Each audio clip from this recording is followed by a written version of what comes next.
Hi guys and welcome back to the channel Deepak Yadav Education. Welcome to the Daily Hindu News and Editorial Analysis of 17th of January 2025.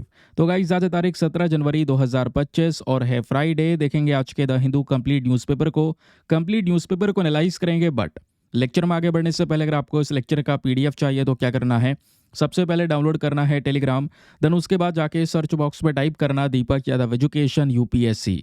As you can see guys आपको ये वाला channel मिल जाएगा, इस पर click करना और जाकर इस चैनल को ज्वाइन कर लेना। ज्वाइन करने से फ़ायदा क्या होगा, यहाँ पर आपको डेली बेसिस पे लेक्चर का पीडीएफ मिल जाता है, डेली करंट अफेयर के वीडियो का पीडीएफ मिल जाता है और डेली बेसिस पे बहुत सारे डिजिटल नोट्स मिल जाते हैं। नाउ बढ़ते हैं आगे बढ़ने से पहले हमेशा की तरह हम लोग अपने लेक्चर को एक मैप के क्वेश्चन के साथ स्टार्ट करेंगे। तो आज आप सभी को मैप में जाकर देखना है ऑस्ट्रेलिया को कहाँ पर है एग्जैक्टली लोकेटेड।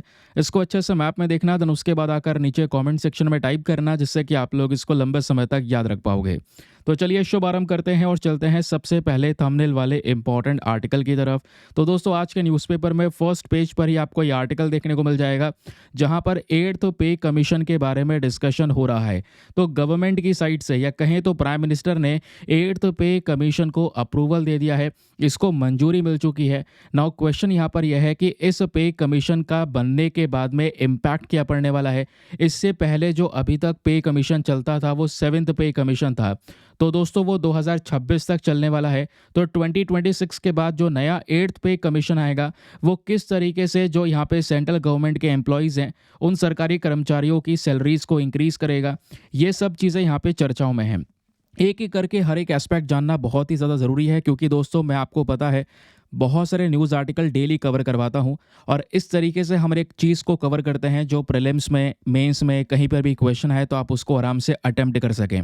और हर एक चीज़ को लेकर एक प्रॉपर मात्रा में नोट्स भी आपको प्रोवाइड करवाए जाते हैं। फॉर एग्जाम्पल जैसे आज हम 8th पे कमीशन वाला आर्टिकल डिस्कस कर रहे हैं, उस आर्टिकल से इंपॉर्टेंट चीज़ें निकाल कर लिखना बहुत ज़्यादा ज़रूरी है। तो कुछ यहाँ पर बेसिक सी चीज़ें आपके सामने यहाँ पर प्रेजेंट है, चलिए समझते हैं क्या है मामला। तो जैसे हम लोगों ने यहाँ पर ये न्यूज़ आर्टिकल पढ़ लिया, प्रधानमंत्री ने अभी 8th पे कमीशन को अप्रूवल दे दिया है for the central government employees.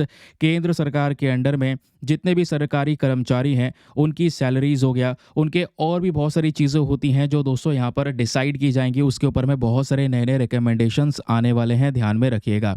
वैसे बहुत सारे लोग बात कर रहे थे पिछले कुछ समय पर कि अब की बार 8th पे कमीशन नहीं आएगा। 8th पे कमीशन को लेकर बहुत सारे सवाल उठ रहे थे। तो ये 10 साल बाद यहाँ पर जो इंतज़ार है लोगों का वो यहाँ पे ख़त्म हुआ। फाइनली यहाँ पर इसको अप्रूवल दे दिया गया। अब ये बनेगा कब, हो सकता है कि इस 2025 के एंड तक शुरू हो जाए या 2025 के बाद जो 26 लगेगा उसकी शुरुआत में हमारे सामने एक कमीशन बनकर आए। अभी उसके बारे में जानकारी नहीं है, बस खाली अप्रूवल मिल गया है। हाँ, अप्रूवल मिलने के बाद में अब बिल्कुल ये कमीशन बनेगा तो बहुत सारे रिकमेंडेशन ज़रूर से शेयर करेगा। ठीक है, अब क्वेश्चन यहाँ पर एक और आता है, सर ये पे कमीशन होता क्या है और इसका मेन पर्पस क्या है। देखिए पे कमीशन बेसिकली यहाँ पर एक पैनल के तौर पर कह सकते हैं, एक जो बॉडी है उसका गठन हम लोगों ने कर रखा है। हमारी केंद्र सरकार क्या करती है, इस प्रकार के पे कमीशन को एस्टेब्लिश करती है, उसको लेकर अप्रूवल देती है। नाउ फाइनली यहाँ पर अगर आप इतिहास देखेंगे तो देश की आज़ादी के बाद 1947 के बाद अगर आप देखोगे तो इस तरीके से 7th पे कमीशन तक जो कमीशन है वो सेटअप किए जा चुके हैं। और अभी जो आखिरी कमीशन जो करंट समय पर चल रहा है वो 7th पे कमीशन है जो 2026 तक चल रहा था। नाउ अब यहाँ पर टाइम आ रहा है धीरे धीरे 2026 का बिल्कुल करीब, जिस वजह से 8th पे कमीशन की रिक्वायरमेंट थी। नाउ फाइनली यहाँ पर गवर्नमेंट ने बहुत पहले ही यहाँ पर इसका अनाउंसमेंट कर दिया कि हाँ 8th पे कमीशन आएगा।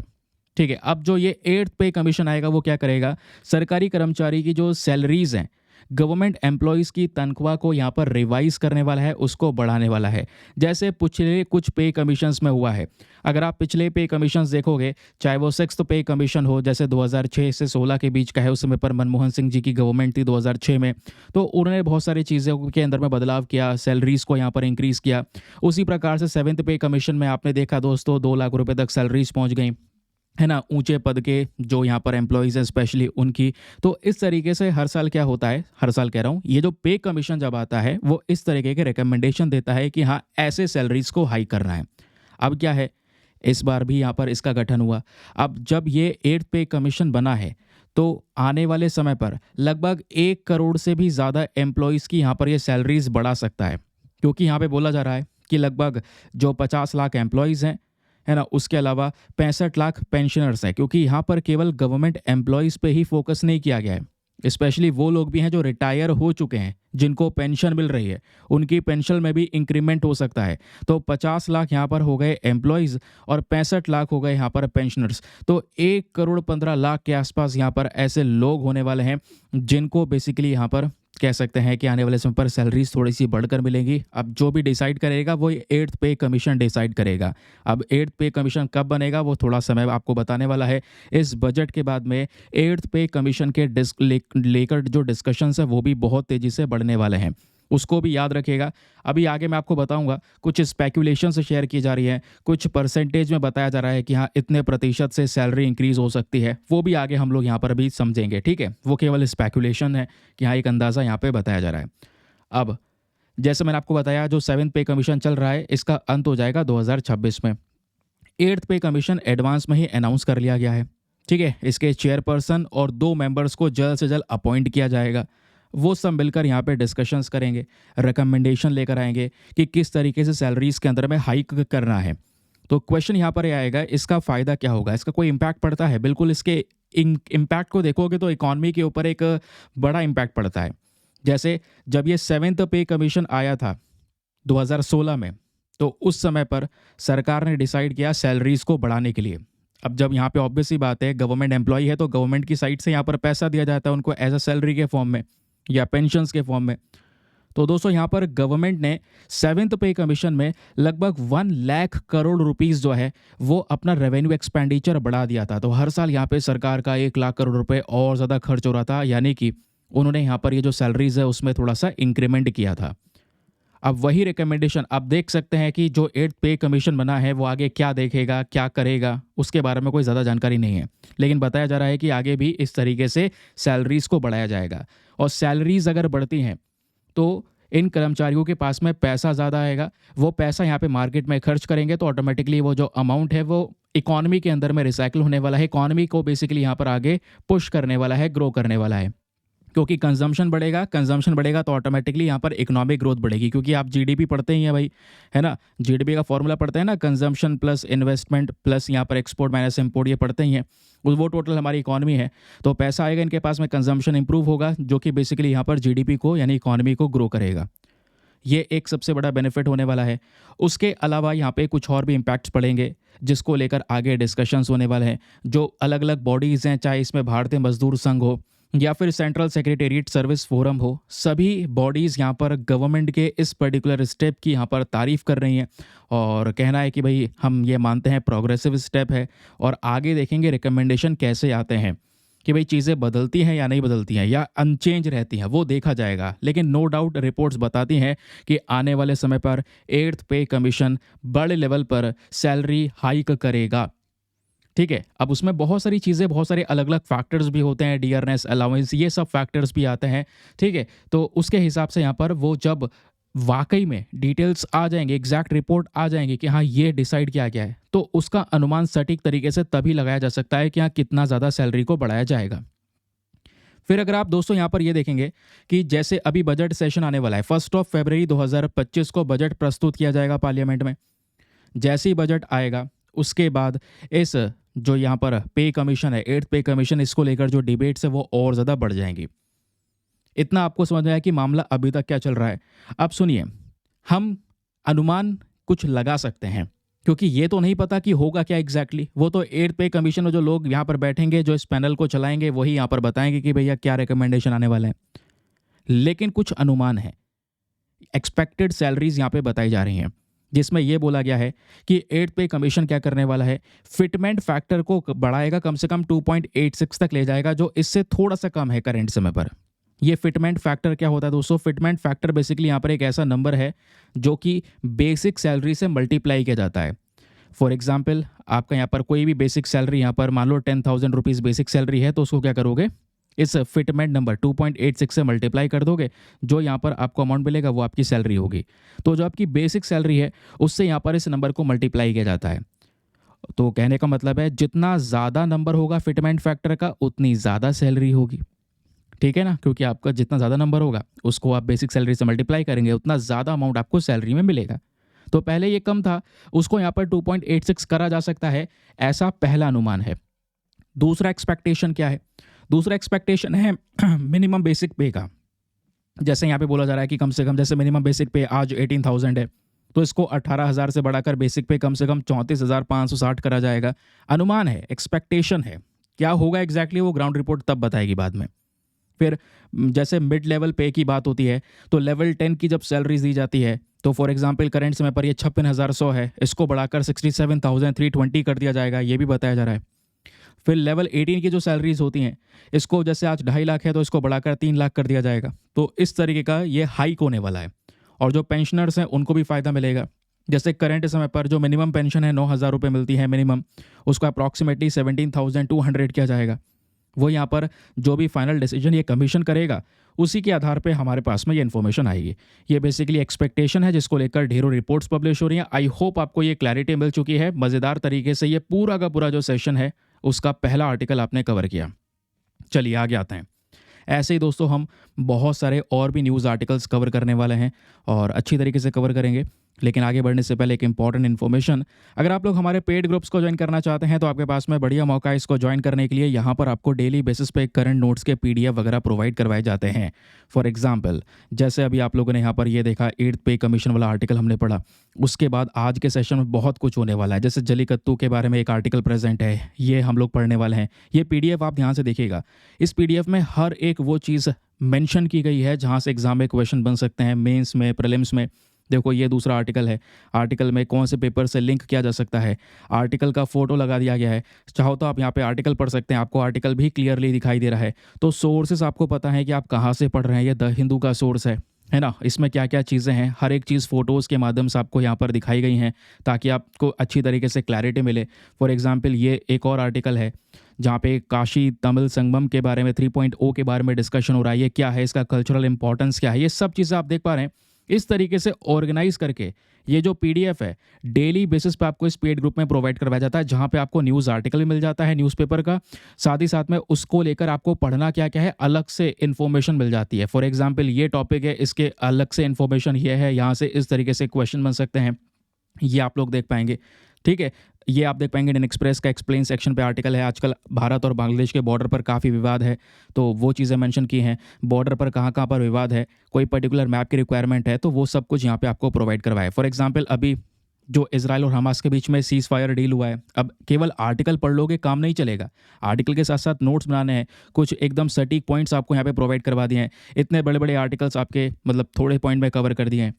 तो ये सब चीज़ें दोस्तों यहाँ पर इस पेड ग्रुप में आपको प्रोवाइड करवाई जाती है। मैं आपको एज अ डेमो दिखा रहा हूँ कि हाँ ये सब कुछ होता है, और यही बिल्कुल सेम PDF आपको हिंदी में भी प्रोवाइड करवाई जाती है इस ग्रुप के अंदर में।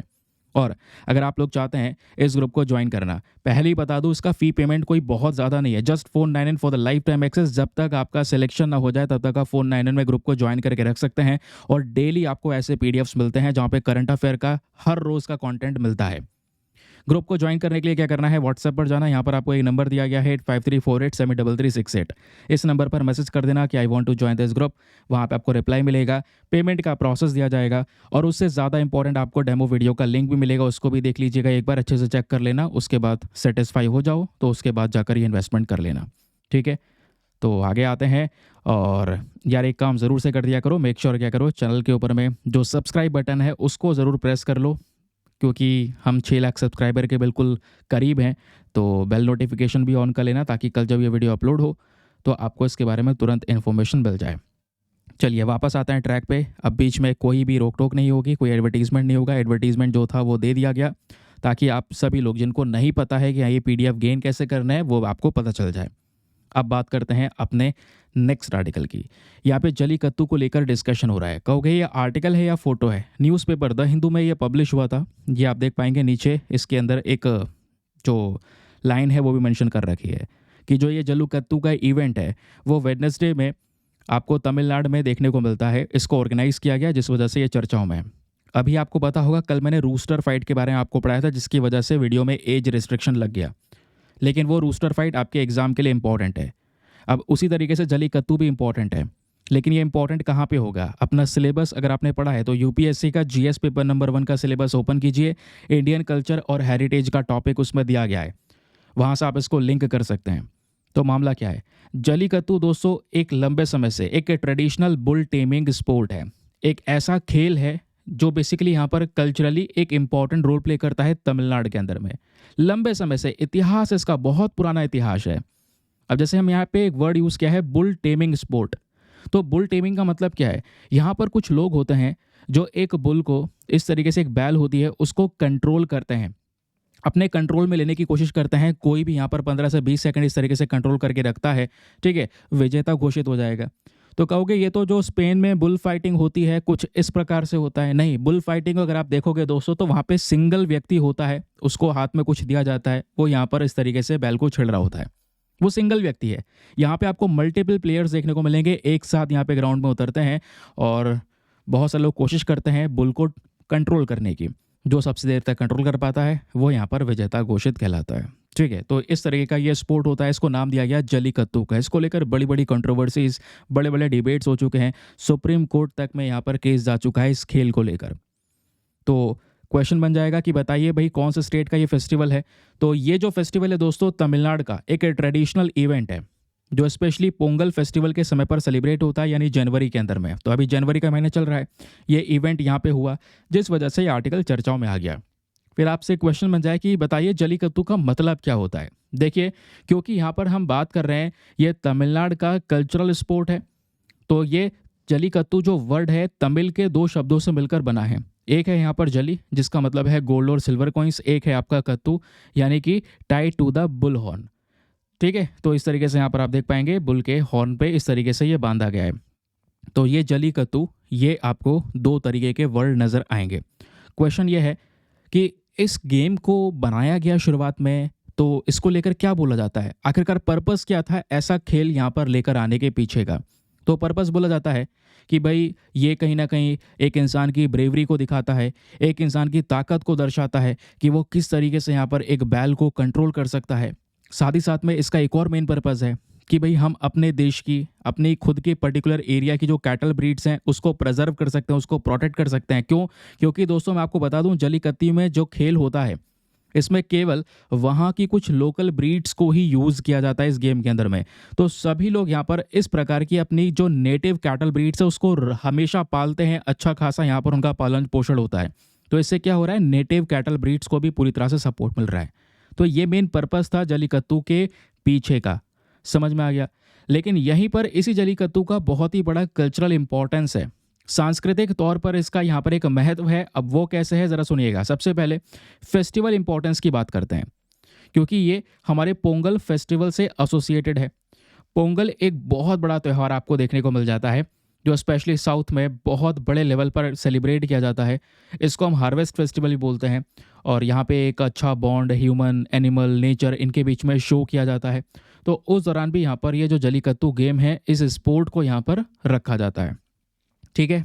उसके अलावा जैसे मैंने बताया जलीकट्टू का एक और कल्चरल इंपॉर्टेंस है, वो क्या है कि भाई ये तमिलनाडु की पहचान है, तमिलनाडु का कल्चरल ट्रेडिशन है। और इसमें तमिलनाडु के अंदर पाई जाने वाली जो ये कैटल ब्रीड्स हैं, बैल की कुछ इंपॉर्टेंट ब्रीड्स हैं जिसमें यहाँ पर आप देख पाएंगे कंगयम है, दूसरी है पुलिकुलम, तीसरी है बारगुर। इन कैटल ब्रीड्स का ही सबसे ज़्यादा उपयोग किया जाता है और इन्हीं का एग्रीकल्चर जो सेक्टर है वहाँ पे यूज़ किया जाता है। तो कहीं ना कहीं इस स्पोर्ट की वजह से ये जो ब्रीड्स हैं इनको ज़्यादा प्रोटेक्शन मिल जाती है, लोग ज़्यादा पाल रहे होते हैं। क्योंकि ऑब्वियस सी बात है, मान लो कोई कंट्रोल नहीं कर पाया तो जिसका यहाँ पर वो बैल था स्पेशली वो जीता, समझ रहे हैं। तो हर कोई यहाँ पर पालता है, उस तरीके से ट्रेन कर रहा होता है, तो उनकी ब्रीड्स को अच्छी प्रोटेक्शन मिल रही होती है। ये इसका यहाँ पर एक इम्पॉर्टेंस है। लेकिन इसी में दोस्तों बहुत सारे आपके एथिकल और एनवायरमेंटल कंसर्न्स भी आते हैं, कुछ चिंताएं सामने आती हैं। क्योंकि एनिमल वेलफेयर को लेकर बड़े बड़े बोर्ड्स बने हैं, कुछ नाम के ही बोर्ड्स आपको देखने को मिल जाएंगे जो कह सकते हैं जानवर के कल्याण के लिए काम कर रहे हैं। वो ऐसे स्पोर्ट्स को यहाँ पर कई बार बोलते हैं कि जो बुल के साथ में क्रुएल्टी हो रही है, बैल के ऊपर में निर्दयता दिखाई जाती है, उसकी पूंछ पकड़ के घुमा रहे हैं, उसको ज़बरदस्ती पोक कर रहे हैं, कई बार ड्रग दिया जाता है। तो इस वजह से कई बार ये क्वेश्चन उठाया जाता है कि यार ये स्पोर्ट खेलना सही है। फिर दूसरा यहाँ पे प्रश्न उठता है कि भाई यहाँ पर जो ये ब्रीड्स हैं केवल लोकल ब्रीड्स को ही ज़्यादा प्रमोट किया जा रहा है, फिर बाहर की ब्रीड्स को कोई प्रमोशन नहीं मिलता, कोई प्रोटेक्शन नहीं मिलता। फिर तीसरा क्वेश्चन उठता है पब्लिक सेफ्टी के ऊपर में, भाई लोग चारों तरफ से देख रहे होते हैं जब ये खेल चल रहा होता है, तो इसमें यहाँ पर कह सकते हैं जो पार्टिसिपेंट्स हैं या जो दर्शक हैं, स्पेक्टेटर जिनको बोलते हैं, उनको नुकसान पहुँच सकता है। कई बार यहाँ पर उस जहाँ पे ये गेम हो रहा है उस दायरे से बाहर निकल सकता है वो बैल। ठीक है, तो पब्लिक सेफ्टी का एक इशू आता है। तो ये आपके एथिकल कंसर्न्स हैं रिगार्डिंग जलीकट्टू। लेकिन दोस्तों मैं आपको बताऊं, जलीकट्टू को लेकर ऑलरेडी काफ़ी सारे जो बड़े बड़े मामले हैं वो बिगड़ चुके हैं। एक केस है, इस केस का नाम ध्यान में रखिएगा, animal welfare board of India versus A Nagaraja, 2014 का केस है। सुप्रीम कोर्ट के पास में गया, सुप्रीम कोर्ट ने जलीकट्टू के ऊपर बैन लगा दिया कि भाई यहाँ पर कि जलीकट्टू में क्या हो रहा है, एक एनिमल के ऊपर में निर्दयता दिखाई जा रही है और हमारे पास में जो नियम है prevention of cruelty to animal act, इसके आधार पे हम इस गेम के ऊपर बैन लगा रहे हैं। फिर सुप्रीम कोर्ट ने इस बात के साथ साथ एक और बात मेंशन की। इन्होंने ये बोला कि आर्टिकल 51A क्लॉज जी, ये आपकी ड्यूटी बनती है संविधान के हिसाब से कि भाई आप एनिमल्स के प्रति अपनी दया दिखाएं, अपना प्यार दिखाएं। इस तरीके का गेम, इस वजह से इसके ऊपर में रोक लगा दी गई, सुप्रीम कोर्ट ने बैन कर दिया। लेकिन दोस्तों 2014 के बाद वापस से 2017 में क्या होता है, तमिलनाडु अब सुप्रीम कोर्ट की बात मानता नहीं है। 2017 में तमिलनाडु ने एक इम्पॉर्टेंट लॉ, एक नियम पास कर दिया जहां पे उनने जलीकट्टू को 2014 का जो इस सुप्रीम कोर्ट का नियम था ना, इससे पहले जो सुप्रीम कोर्ट ने अपना ऑर्डर दिया था, इससे इन्होंने जलीकट्टू को एक्सेप्ट कर दिया। एक्सेप्शन में रखा कि भाई यहाँ पे जलीकट्टू सुप्रीम कोर्ट के इस ऑर्डर में नहीं आएगा, जलीकट्टू को हम अब भी प्ले करेंगे, इस स्पोर्ट को खेलेंगे। क्यों? क्योंकि यहाँ पर तमिलनाडु का जो कहना था वो ये था, ये हमारी कल्चरल प्रैक्टिस है, ये हमारी कल्चरल ट्रेडिशन है। अगर सुप्रीम कोर्ट यहाँ पे कॉन्स्टिट्यूशन के बारे में बताता है, आर्टिकल 51A क्लॉज जी के बारे में बताता है या कोई और दूसरे नियम दिखाता है, तो ज़रा कॉन्स्टिट्यूशन में आर्टिकल 29 को भी देख लो। आर्टिकल 29 बेसिकली यहाँ पर कल्चरल राइट्स की सुरक्षा की बात करता है। तो इस वाले अनुच्छेद के तहत ये हमारा फंडामेंटल राइट है, तो ये जो मौलिक अधिकार है इसके आधार पे हम ये गेम खेलेंगे। तो दोस्तों यहाँ पर बार बार सुप्रीम कोर्ट इसको लेकर क्वेश्चन करता रहा, बट ये गेम प्ले होता रहा और फिर उसके बाद में 2023 में आपको पता होगा गवर्नमेंट ने इसको वापस से इंट्रोड्यूस करा और उसको लेकर इंट्रोड्यूस करने को लेकर वापस से कुछ कह सकते हैं अनाउंसमेंट भी हुआ था। तो यहीं पे ना एक और चीज़ आती है, मान लो आप एग्जामिनर के सामने बैठे हैं, इंटरव्यू में क्वेश्चन पूछ लिया जाए, क्वेश्चन ये पूछ लिया जाए कि बताइए कौन कौन से लॉज हैं, कौन कौन से नियम हैं, क्योंकि आजकल इस प्रकार के गेम्स बहुत चर्चाओं में हैं। चाहे वो रूस्टर फाइट हो, चाहे वो जलीकट्टू हो, ऐसे ढेरों गेम्स है दोस्तों। तो एग्जाम के लिए तो रेलिवेंट है। तो क्वेश्चन बन जाए हमारे लिए, हमारे पास में कोई ऐसे कानून वगैरह है कि हमारे पास में कौन कौन से लॉज हैं जो इस तरीके के स्पोर्ट्स के ऊपर हम रोक लगाने की बात कर सकते हैं या जानवरों की सुरक्षा की बात कर सकते हैं। तो लॉज में देखोगे तो पहला हमारे पास में है prevention of cruelty to animals act 1960, जिसके नाम से ही पता चल रहा है कि भाई कोई जानवर है उसके ऊपर में निर्दयता को रोकने का काम करता है ये पर्टिकुलर एक्ट। दूसरा है हमारे पास में वाइल्ड लाइफ प्रोटेक्शन एक्ट 1972, जो कि अगेन एक स्पीशी को कहीं ना कहीं प्रोटेक्शन प्रोवाइड करवाता है। फिर ऐसे ही दोस्तों यहाँ पे आपको संविधान में बहुत सारे अनुच्छेद, बहुत सारे आर्टिकल्स मिलेंगे। For example article 21। अब आर्टिकल 21 जीने का अधिकार देता है। अब ये जीने का अधिकार बेसिकली यहाँ पर एनिमल वेलफेयर के लिए भी है।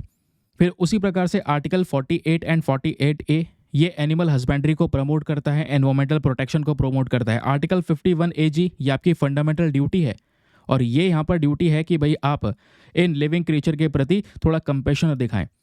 समझ रहे हैं? तो ये आपके संविधान के अंदर में कुछ प्रोविजंस हो गए, वो मैंने मेंशन कर दिए। बाकी कुछ इंपॉर्टेंट लॉज कौन कौन से हैं वो आपके सामने आ गए। फिर आगे आते हैं।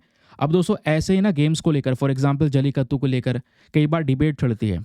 उस डिबेट में जैसे मैंने बोला कोर्ट में केसेस भी गए, तो उन डिबेट्स के अंदर में एक चीज़ हमें ये देखी है कि काफ़ी सारे लोग ऐसे गेम के फेवर में हैं और काफ़ी सारे लोग इसके अगेंस्ट में हैं। अब जो लोग फेवर में हैं कि हाँ जलीकट्टू गेम होना चाहिए, उनका क्या कहना है कि भाई हाँ हमारा कल्चर है तो कल्चर की प्रोटेक्शन करनी ज़रूरी है। उसके अलावा हम अपनी ये ब्रीड्स को प्रोटेक्ट भी तो कर रहे हैं, लोकल ब्रीड्स को बचा रहे हैं, इससे उस एरिया की इकोनॉमी सर्वाइव कर रही है, फार्मर्स को सपोर्ट मिल रहा है। सपोर्टर्स का कहना यहाँ पर यह है कि हम लोग बहुत सारे बदलाव करेंगे इस खेल के अंदर में और हर चीज़ पर यह ध्यान रखा जाएगा कि कम से कम नुकसान पहुँचे उस जानवर को जिसका इस्तेमाल हो रहा है इस पर्टिकुलर गेम में। तो ये यहाँ पर उन लोगों के आर्गूमेंट्स है जो फेवर में है। फिर यहीं पे दोस्तों बहुत सारे लोगों के आर्गूमेंट्स आए जो कि अगेंस्ट में है, जिनका कहना है यहाँ पर कि इस वक्त गेम नहीं होना चाहिए। उनने क्या क्या बोला? उन्होंने बोला भाई यहाँ पर जानवर पर निर्दयता हो रही है। अगेन वही चीज़, पब्लिक के ऊपर रिस्क हो सकता है क्योंकि पब्लिक भी देख रही है इस गेम को और यहाँ पे आप रिफॉर्म्स करेंगे, मतलब जो पहले यहाँ पे जो लोग फेवर में हैं उनका कहना है हम बदलाव करेंगे। और आप रिफॉर्म्स में ये कह रहे हैं कि हम ये कोशिश करेंगे कि कम से कम नुकसान पहुंचे, क्यों ना यहाँ पर गेम को हटाकर नुकसान ही खत्म कर दिया जाए। ये बेसिकली उन लोगों का कहना है जो इस गेम के अगेंस्ट में है, समझ रहे हैं। बाकी यहाँ पर ये चीज़ें ध्यान रखिएगा, इसमें बहुत सारी क्वेश्चन बन सकते हैं। हर एक इंपॉर्टेंट चीज़ चाहे वो प्रीलिम्स में हो मेंस में हो, आप उसके लिए रेडी हैं। चलिए अगली इंपॉर्टेंट खबर पर आते हैं। आपके सभी न्यूज़पेपर एक साथ कवर हो रहे हैं मजबूत तरीके से अगले आर्टिकल में, और ये टॉपिक आपका GS paper number 3 environment and ecology के पॉइंट ऑफ व्यू से इंपॉर्टेंट है। ठीक है, अब एनवायरमेंट इकोलॉजी के अंदर में स्पेसिफिकली यूपीएससी ने मेंशन कर रखा है national park wild life sanctuary. Syllabus पढ़ लीजिएगा, मैं सिलेबस भी लिख के दे रहा हूँ यहाँ पे। अब आर्टिकल क्या बोलता है सुनिएगा, कि लगभग 28 स्पॉटेड डियर यहाँ पे आपको देखने को मिल जाएंगे नागरहोल टाइगर रिजर्व के अंदर। नागरहोल टाइगर रिजर्व बेसिकली जो कि कर्नाटका में है। तो एक रिपोर्ट आई है बस कि हाँ, नागरहोल टाइगर रिजर्व के अंदर जो कि बेसिकली कर्नाटका के मैसूर में प्रेजेंट है, ये एक ऐसा एरिया है जहाँ पे अच्छी खासी मात्रा में स्पॉटेड डियर प्रेजेंट है। और स्पॉटेड डियर का अच्छी खासी मात्रा में प्रेजेंट होना ये बहुत अच्छा संकेत है टाइगर्स के लिए, जिस वजह से टाइगर की पॉपुलेशन भी कर्नाटका में इस पर्टिकुलर टाइगर रिजर्व में इंक्रीज हुई है। क्योंकि ऑब्वियस ही बात है, टाइगर तभी जीवित रहेगा जब उसको अच्छा खासा शिकार मिलेगा, खाने के लिए यहाँ पर दूसरे जो जानवर हैं वो मिलेंगे। तो स्पॉटेड डियर की संख्या बढ़ी है जो अच्छा संकेत है टाइगर के लिए। इससे टाइगर की पॉपुलेशन भी यहाँ पर इंक्रीज होगी। जो यहाँ पर चेन हम लोग पढ़ते हैं स्पेशली उसकी बात हो रही है। ठीक है, तो यहाँ पे इसी बेसिकली नागरहोल टाइगर रिजर्व को लेकर कुछ स्पेसिफिक डेटा है। अब देखिए जितनी भी ये माइन्यूट छोटी छोटी इन्फॉर्मेशन है, कई बार हम आर्टिकल पढ़ते पढ़ते स्किप कर देते हैं। यहाँ पे मैंने किसी हाल में स्किप नहीं किया है। ये आर्टिकल आप देखेंगे, ये डेटा है, ये डेटा यहाँ पे मेंशन कर रखा है, ये डेटा है इंपॉर्टेंट, ये यहाँ पे मेंशन कर रहा है, अलग से नोट बना के दे दिए हैं। अब पढ़ना क्या क्या है, मेरी बात को ध्यान से सुनिएगा। सबसे पहली चीज़, नागरहोल टाइगर रिजर्व में जैसे मैंने बोला अभी रिसेंटली 28 स्पॉटेड डियर। अब देखिए यहाँ पे आर्टिकल में स्पॉटेड डियर के बारे में थोड़ी सी इन्फॉर्मेशन शेयर है, लेकिन स्पॉटेड डियर को कितना हाईलाइट किया गया है। यही स्पॉटेड डियर है जिसको हम चीतल के नाम से जानते हैं। वेरी वेरी इंपॉर्टेंट, अलग से नोट क्रिएट कर लीजिएगा। ये जो स्पॉटेड डियर है इसको चीतल के नाम से जानते हैं, तो इसी चीतल की पॉपुलेशन यहाँ पर बड़ी है। ठीक है, अब ये जो नागरहोल टाइगर रिजर्व है इसमें टाइगर की जो पॉपुलेशन वो लगभग 142 है। 2023 में जो यहाँ पर सेंसस हुआ था उसके आधार पर तो यही पता चला कि 142 टाइगर्स इस पर्टिकुलर रिजर्व में प्रेजेंट है, और third highest tiger population India में यहीं पे आपको देखने को मिल जाती है। अब ये स्पॉटेड डियर भी हैं, टाइगर भी हैं, तो हेल्दी इकोसिस्टम बना हुआ है, क्योंकि टाइगर्स को खाने के लिए अच्छी मात्रा में स्पॉटेड डियर मिल रहे हैं, और टाइगर क्या कर रहा है, उन स्पॉटेड डियर की पॉपुलेशन को थोड़ा सा रेगुलेट कर ले रहा है। तो चीज़ें अच्छे लेवल पर चल रही हैं करंट समय पर नागरहोल टाइगर रिजर्व में। नाउ अब क्वेश्चन बन सकता है आपसे नागरहोल टाइगर रिजर्व के बारे में। सर जब भी tiger reserve wild life sanctuary news में रही है तो ज़्यादातर उनके लोकेशंस पूछे गए। तो ये कहाँ पे है, कर्नाटका में है। तो कर्नाटका दोस्तों यहाँ पर यह है जो कि बाउंड्री को शेयर करता है केरला और तमिलनाडु के साथ में भी। ठीक है, अब मैं केरला और तमिलनाडु के ऊपर स्पेसिफिकली इसलिए फोकस कर रहा हूँ क्योंकि ये जो नागरहोल नेशनल पार्क है, ये जो टाइगर रिजर्व है, ठीक है, इसी के पास में दोस्तों केरला का वाइल्ड लाइफ सेंचुरी भी है, और साथ ही साथ में जो हमारा कर्नाटका का बंदीपुर टाइगर रिजर्व भी आपको यहाँ पर देखने को मिल जाता है। ठीक है, तो इसी के पास में है, ये लोकेशंस यहाँ पर मेंशन कर रखी है। उसके अलावा क्योंकि ये आपके वेस्टर्न घाट्स वाली पहाड़ियाँ हैं, ये आपकी ईस्टर्न घाट्स वाली पहाड़ियाँ हैं, पता है ना, तो वेस्टर्न घाट्स वाले हिस्से में ही आपका ये नागरहोल नेशनल पार्क आपको देखने को मिल जाता है। ठीक है, ये यूनेस्को का वर्ल्ड हेरिटेज साइट भी है। उसके बाद इस रिजर्व के अंदर में बहुत सारे कार्निवोर की स्पीशी है, सबसे ज़्यादा टाइगर्स प्रेजेंट हैं, और टाइगर यहाँ पर टॉप प्रीडेटर है इस पर्टिकुलर रेंज में, जो कि दूसरे जानवर को खाने का काम करता है। दूसरे जानवर में स्पेशली जो चीतल है, चीतल स्पॉटेड डियर है, ऐसा यहाँ पर यह हिरण नज़र आता है जिसके बॉडी के ऊपर पे वाइट कलर के इस प्रकार के स्पॉट्स आपको नजर आएंगे। ठीक है, बाकी नागरहोल टाइगर रिजर्व के बारे में एक इंटरेस्टिंग फैक्ट है। फैक्ट यहाँ पर यह है कि जो साउथ वेस्टर्न लंगूर होते हैं, ये वाले लंगूर की बात कर रहे हैं, इस प्रकार के साउथ वेस्टर्न लंगूर केवल और केवल इसी रीजन में पाए जाते हैं, इसके अलावा किसी रीजन में नहीं पाए जाते। ठीक है, ये भी एक इंपॉर्टेंट फैक्ट हो गया। अब उसके बाद दोस्तों जैसे मैंने आपको बताया हिरण की पॉपुलेशन बढ़ी, इसका इंपॉर्टेंस क्या है, ये हमको क्या दर्शा रहा है, ये दर्शा रहा है टाइगर्स लेपर्ड्स के लिए अच्छा खासा खाना बन रहा है ना, इकोसिस्टम हेल्दी होगा, उसके अलावा यहाँ पर एक बैलेंस बन जाएगा। ये हमने ये सब चीज़ें ऑलरेडी इसके बारे में पढ़ ली है। चलिए फिलहाल आगे आते हैं। अब आती है मेन बात यह है आपको स्पॉटेड डियर के बारे में कुछ बेसिक फैक्ट्स पता होने चाहिए, प्रीलिम्स में क्वेश्चन बनेगा, क्योंकि यही स्पॉटेड डियर पे बहुत ज़्यादा जोर दिया गया है। चाहे आप इस पर उसको स्पॉटेड डियर कह सकते हैं या फिर आप इसको चीतल कह सकते हैं। ठीक है, स्पॉटेड डियर क्यों कहते हैं? क्योंकि इसके बॉडी के ऊपर में बहुत सारे डॉट डॉट स्पॉट्स आपको देखने को मिल जाते हैं, और यही टाइगर यहाँ पे क्या करता है, इन स्पॉटेड डियर को खाता है। ठीक है, अब ये स्पॉटेड डियर जो हैं ये आपके कह सकते हैं हर्बीवोर हैं, घास फूस खाते हैं, लेकिन टाइगर जो है ये आपका कार्निवोर है। इसको यहाँ पर चाहिए नॉन वेज, तो स्पेशली यहाँ पर ये दूसरे छोटे जानवर इसको खाने का काम करता है। तो स्पॉटेड डियर, चीतल मोस्ट कॉमन डियर स्पीशी है जो आज के समय पर भारत के जंगलों में पाई जाती है। इसका साइंटिफिक नेम है एक्सिस एक्सिस। डिस्ट्रीब्यूशन की बात करते हैं, वेरी इंपॉर्टेंट। ये जो चीतल है कहाँ कहाँ पे पाया जाता है? दोस्तों ये चीतल एशिया में ज़्यादातर जगहों में देखने को मिल जाता है। स्पेशली अगर आप देखोगे भारत में, श्रीलंका में, बांग्लादेश, भूटान हो गया, पाकिस्तान हो गया, इन सब कंट्रीज़ के अंदर पाया जाता है। लोकेशन का ये मैप मैंने प्रोवाइड करवा दिया है, चाहो तो आप इसको भी यहाँ पर चेक कर सकते हैं। बाकी फीचर्स की बात करेंगे तो ये चीतल को लेकर कुछ स्पेसिफिक डिटेल्स हैं, ज़रा ध्यान में रखिएगा। सबसे पहली चीज़, लगभग 35 इंच का मतलब इसकी हाइट होती है, टॉल होता है। कहोगे ये सब बातें ध्यान में रखनी है, थोड़ा थोड़ा याद रखिएगा, ज़्यादा कुछ याद रखने की ज़रूरत नहीं है। जहाँ पे ज़्यादा याद रखने की ज़रूरत होगी वो मैं आपको बताऊँगा। सबसे पहली चीज़, अब जो यहाँ पे याद रखने की बात है वो क्या है, जो ये चीतल है इसमें मेल फीमेल दोनों कैटेगरीज हैं, लेकिन दोनों कैटेगरीज में एक डिफरेंस है। पता है डिफरेंस क्या है? देखने में कोई डिफरेंस नहीं है। इस तरीके से आप देखेंगे तो इसका ब्राउन कलर का बॉडी है, उस पर वाइट कलर के स्पॉट हैं, लेकिन इन चीतल के अंदर में जो मेल की पॉपुलेशन होती है, पुरुष की जो यहाँ पर पॉपुलेशन होती है, वो साइज़ में बड़ी होती है फीमेल से। दूसरी चीज़, जो ये मेल होते हैं इनके पास में एंटेलर्स होते हैं, इस प्रकार के सींग होते हैं। तो कहने का मतलब है चीतल वाली जो प्रजाति है इसमें पुरुष के पास में सींग है, और जो फीमेल यहाँ पर चीतल है क्या उसके पास में सींग नहीं होते? हाँ बिल्कुल, उसके पास में सींग नहीं होते। केवल मेल हैं जिनके पास में ये सींग होते हैं, और ऐसे कर्व शेप में होते हैं, लगभग 3 फीट तक ग्रो कर सकते हैं, कुछ समय बाद गिर जाते हैं, वापस से उग जाते हैं। इनका लाइफ स्पैन 20 से लेकर 30 ईयर्स के आसपास आपको देखने को मिल जाएगा। लगातार जब देखोगे ज़्यादातर ग्रुप में रहना इनको पसंद है। And the last and most important part is conservation status. कहाँ पर हमने इनको प्रोटेक्शन दी है तो ध्यान में रखिएगा, IUCN के अंदर लीस्ट कंसर्न कैटेगरी में है। लीस्ट कंसर्न कैटेगरी का मतलब क्या होता है? ज़्यादा चिंता की बात नहीं है, अच्छी खासी पॉपुलेशन इनकी अवेलेबल है। तो अच्छी खासी पॉपुलेशन अवेलेबल है जो कि बढ़ भी रही है, तो अब टाइगर यहाँ पे उनकी पॉपुलेशन को रेगुलेट कर रहा है, क्योंकि रेगुलेट करना भी ज़रूरी है, नहीं तो चीतल की संख्या बढ़ेगी, पेड़ पौधे सारे खा जाएंगे। तो यहाँ पर इसी चीज़ को यहाँ पे फूड चेन का नाम हम लोग देते हैं, क्योंकि ऐसे जानवर के ऊपर में एक टॉप प्रीडेटर बैठा है। प्रीडेटर बेसिकली क्या है? लायन, टाइगर, लेपर्ड, ये सब जानवर आपको देखने को मिल जाते हैं। ठीक, चलिए एनवायरमेंट का एक और आर्टिकल खत्म हुआ, आते हैं नेक्स्ट आर्टिकल पर। अगला टॉपिक भी बहुत काम का है, और ये भी यहाँ पर इंडियन कल्चर हेरिटेज के पॉइंट ऑफ व्यू से इंपॉर्टेंट है। तो दोस्तों यहाँ पे क्या हुआ है, तो हम लोग बात कर रहे हैं काशी तमिल संगमम 3.0 के बारे में। तो इससे पहले यहाँ पे काशी तमिल संगमम के इवेंट्स हुए हैं, आपको पता होगा। इस बार ये तीसरा इवेंट होने वाला है, जो 15 फरवरी से लेकर 24 फरवरी 2025 तक चलेगा। और ये इवेंट कहाँ पे होगा? वाराणसी के अंदर नमो घाट पर होने वाला है। इसका थीम अब की बार क्या है? लिगेसी एंड फिलॉसफी ऑफ महर्षि। ये इसका पर्टिकुलर थीम है दोस्तों, ध्यान में रखिएगा। होता क्या है, काशी तमिल संगमम में है, यहाँ पे हम नॉर्थ साउथ को साथ में लेकर आते हैं, लोगों को एक दूसरे के कल्चर को सिखाते हैं। क्योंकि यहाँ पे अगर आप देखोगे तो जो तमिल कल्चर है या तमिल ट्रेडिशन है, तमिल लैंग्वेज है, वो यहाँ पर नॉर्थ में आता है। नॉर्थ का कल्चर तमिल वाले सीखते हैं, आपस में बातचीत होती हैं, डिस्कशंस होते हैं, बहुत से लोग इस प्रोग्राम में पार्टिसिपेट करते हैं, जिससे यहाँ पे क्या हो रहा है? कल्चर एक्सचेंज हो रहा है, आपस में जो डीप कॉन्टैक्ट रिलेशंस है वो यहाँ पर इम्प्रूव हो रहे हैं।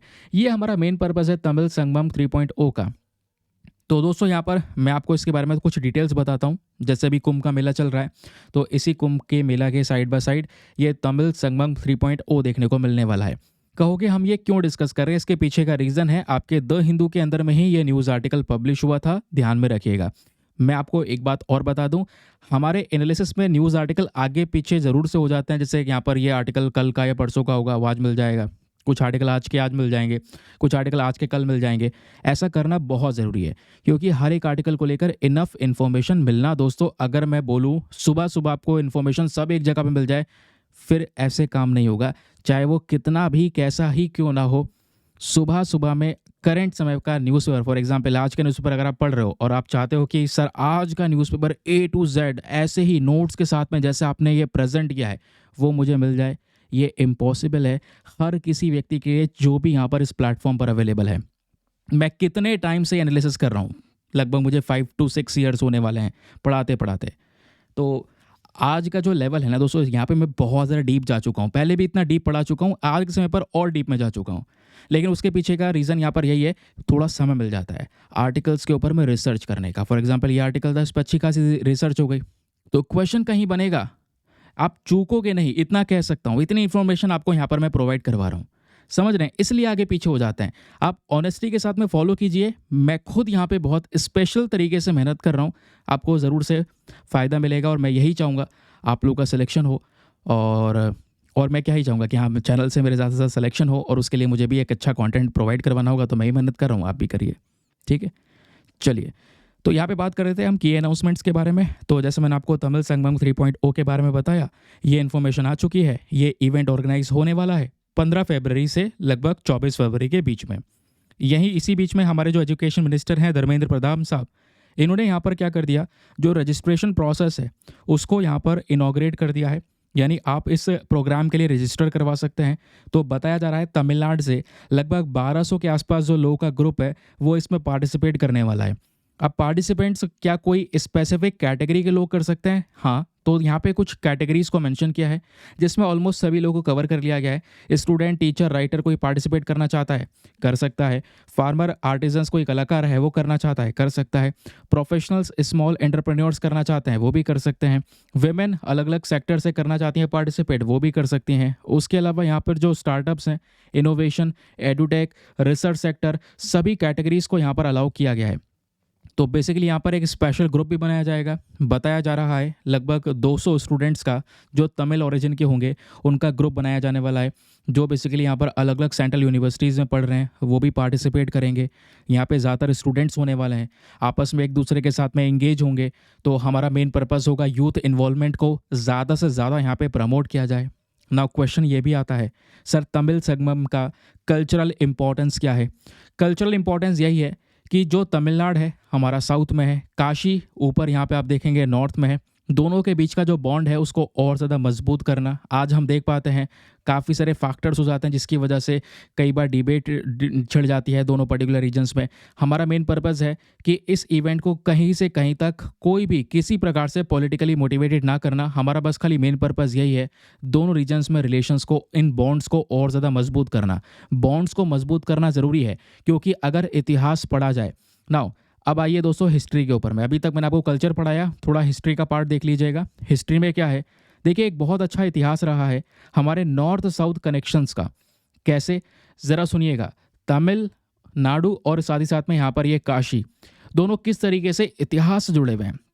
जैसे यहाँ पे हमारे पास में जो ब्रह्मंड पुराण है, ब्रह्मंड पुराण के अंदर में क्या मेंशन किया है, जो अयोध्या के राजा दशरथ जी हैं, राजा दशरथ जी जो थे, तो ये एक बार कांचीपुरम गए और कांचीपुरम जाके बेसिकली वहाँ पे जो अम्बा कामाक्षी हैं उनसे यहाँ पर मतलब उनका जो ब्लेसिंग से उनके आशीर्वाद जो है वो यहाँ पर लिया। ठीक है, तो वो गए यहाँ पे कहाँ पे, सीधा कांचीपुरम में। ये यहाँ पर एक कनेक्शन दिखाता है नॉर्थ साउथ का। फिर उसके बाद यहाँ पे आप देख पाएंगे एक स्टोरी है, स्टोरी ऑफ किंग पराक्रम पांड्या। ये मदुरई के राजा थे। 15th सेंचुरी के अंदर में इन्होंने शिवकाशी जो टेम्पल है भगवान शिव जी का, उस टेम्पल को बनवाया तमिलनाडु के अंदर में। और वो जो टेम्पल है वो सीधा काशी से जुड़ता है दोस्तों। यहाँ पर भी एक लिंक क्रिएट हुआ। फिर इतिहास में दोस्तों यहाँ पे पांड्यास की बात होती है, तो पांड्यास ने यहाँ पे जो काशी विश्वनाथर टेम्पल है तेंकसी के अंदर, स्पेशली तमिलनाडु में, वो बनवाया। वो भी यहाँ पर दोस्तों काशी की विजिट से लिंक हुआ है। फिर आप व्यापार के लिंक देखोगे तो बहुत सारे जो हिस्टोरिकल ट्रेड्स हैं, जो व्यापार के बहुत सारे लिंक हैं। जो सिल्क सिटी है वाराणसी की, उसको कांचीपुरम से देखा गया है जुड़ते हुए। लोगों के लिए बहुत इंपॉर्टेंट रूट हुआ करता था, पीपल टू पीपल कॉन्टैक्ट्स आपको देखने को मिल जाया करते थे। उन्हीं चीज़ों को रिवाइव किया जा रहा है, जैसा इतिहास था उसी चीज़ को प्रमोट किया जा रहा है। इस वजह से हम यहाँ पे काशी तमिल संगमम 3.0 को यहाँ पे इवेंट को ऑर्गेनाइज कर रहे हैं। बहुत सारे तमिल के लोग, बहुत सारे काशी के लोग आपस में मिलकर अपने बॉन्ड्स को वापस रिनोवेट करने वाले हैं, ये ध्यान में रखिएगा। समझ गए? चलिए आते हैं अगली इंपॉर्टेंट खबर पर। बहुत ही ज़्यादा काम की न्यूज़। इस न्यूज़ को GS paper number 3 science and technology के पॉइंट ऑफ व्यू वाले सेक्शन में रख देना। ये आप देखोगे अपने बगल में आर्टिकल है, इस आर्टिकल की अच्छी खासी मात्रा में इन्फॉर्मेशन है। यहाँ से ना बहुत अच्छे अच्छे क्वेश्चन बन सकते हैं, बहुत अच्छे अच्छे। आर्टिकल क्या है सुनिएगा।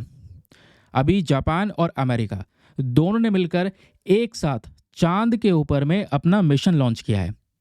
ठीक है, तो एक रॉकेट के अंदर में जो अमेरिका का ब्लू घोस्ट है, ठीक है, नीला भूत की बात हो रही है। अब यहाँ पे नीला भूत क्या है मैं आपको बताऊंगा। वैसे तो जो ब्लू घोस्ट है ये यूएसए का रोवर है, जी सॉरी यूएसए का लैंडर है। ठीक है, और उसके बाद दोस्तों यहाँ पर रेजिलियंस, जो रेजिलियंस है ये आपका जापान का लैंडर है। लैंडर बेसिकली क्या करेगा, चांद के ऊपर में लैंड करेगा। तो चांद के ऊपर उतरने के लिए स्पेस एक्स के फैल्कन 9 रॉकेट के माध्यम से ब्लू घोस्ट ल्यूनार लैंडर और साथ ही साथ में जो रेजिलियंस लैंडर है ये बेसिकली यहाँ पर जापान का है, इन दोनों ने अपने लैंडर्स को कर दिया है लॉन्च। अब ये लैंडर्स पहुँचेंगे चंद्रमा पे और वहाँ पे लैंड करेंगे। ये इनका मेन पर्पज़ होने वाला है इस पर्टिकुलर मिशन के अंदर में। और अच्छी बात यहाँ पर यह है कि पहली बार जो प्राइवेट स्पेस कंपनीज है दोस्तों उनको इन्वॉल्व किया गया है। अभी तक अगर आप देखोगे तो फॉर एग्जांपल जैसे यहाँ पर आपका नासा हो गया, ठीक है, या फिर हम बात करते हैं इसरो की, तो इसरो क्या है, ये आपका इंडियन स्पेस रिसर्च ऑर्गेनाइजेशन है। नासा यहाँ पर आपकी यूएसए की स्पेस कंपनी हो गई। ये गवर्नमेंट कंपनीज हैं जो डायरेक्टली गवर्नमेंट के अंडर में आ रही हैं। तो मेन जो मिशंस होते हैं उनको ये ही कंपनीज पूरा करती हैं, है ना। लेकिन अब की बार हम धीरे धीरे फोकस कर रहे हैं कि प्राइवेट कंपनीज का जो रोल है उसको भी बढ़ाया जाए स्पेस सेक्टर में। और इस चीज़ पे भारत ने भी पिछले कुछ समय पर ज़्यादा फोकस किया है और अब बाकी सारी कंट्रीज़ भी कर रही हैं। बाकी सारी कंट्रीज़ में जैसे यूएसए बहुत आगे है ना। तो अब की बार दोस्तों प्राइवेट कंपनीज का भी इन्वॉल्वमेंट रहा है। तो पहली बार ऐसा होगा कि कोई प्राइवेट कंपनी के माध्यम से जो तैयार हुआ वह मिशन है वो चांद पर जाएगा। ये होता है दोस्तों लैंडर जो चांद पे लैंड करता है, और एक होता है ऑर्बिटर जो चांद के किनारे किनारे घूमता है, और इसमें से इसी लैंडर में से एक निकलता है छोटी सी यहाँ पर इस तरीके का रोवर, इसको बोलते हैं रोवर। ठीक है, तो ध्यान में रखिएगा दो इंपॉर्टेंट चीज़ें हैं, चाहो तो नोट कर लेना। ब्लू घोस्ट तैयार किया है यूएसए ने, रेजिलियंस है बेसिकली यहाँ पर जापान का। इन्हीं दोनों लैंडर को कर दिया गया है लॉन्च। अब ये चांद पे उतरेंगे और अपना जो यहाँ पर पर्पज़ है उसको फुलफिल करेंगे। नाउ क्वेश्चन आता है सर पर्पज़ में क्या पर्पज़ है इनका। तो ब्लू घोस्ट जो है ये 45 दिन में चांद पे पहुँचने वाला है। और ये कहाँ पे उतरेगा, चांद के लेटराइल वाले रीजन पे। ये चांद का नदर्न ईस्टर्न रीजन है, ध्यान में रखिएगा, नॉर्थ ईस्ट में ये पड़ता है। वहाँ पे ये जाएगा और नासा ने अपने 10 इंस्ट्रूमेंट इसमें रखे हुए हैं। ये जाएगा और वहाँ पे चांद पे उतरेगा और अपने आप बहुत डिटेल से इन्वेस्टिगेशन करेगा। जो चांद के ऊपर में धूल है उसका इन्वेस्टिगेशन करेगा, चांद का जो इंटीरियर स्ट्रक्चर है उसके बारे में जानने की कोशिश करेगा, है ना। वहाँ का जो यहाँ पर रेडिएशन एनवायरनमेंट है वो कैसे वर्क करता है वो यहाँ पर समझने की कोशिश करेगा। तो ये यूएसए का ब्लू घोस्ट होगा। लेकिन जो जापान का रेजिलियंस है सर ये कैसे काम करेगा, इसको सुनिएगा। जो ये रेजिलियंस है इसको भी यहाँ पे 4 से 5 महीने लगने वाले हैं, और 4 से 5 महीने लगेंगे तब जाके ये चांद के फार नॉर्थ वाले, बेसिकली जैसे अभी हमने चंद्रयान 3 जो लॉन्च किया था वो यहाँ पर चांद के साउथ पोल पे हमने लॉन्च किया था। अभी जापान का फोकस है कि चांद के नॉर्थ में जो स्पेशली जिस जगह को बोलते हैं मैर फ्रेगोरिस, यहाँ पे जाना है इसको। तो जापान यहाँ तक जाएगा। तो जापान का जो यहाँ पर कह सकते हैं लैंडर है वो उतरेगा, और इसमें इन्होंने एक रोवर लगा रखा है जिसका नाम है टेनेशियस, छोटा सा रोवर है, ठीक है, जिसको यहाँ पर यूरोप के आई स्पेस के थ्रू बनाया गया है।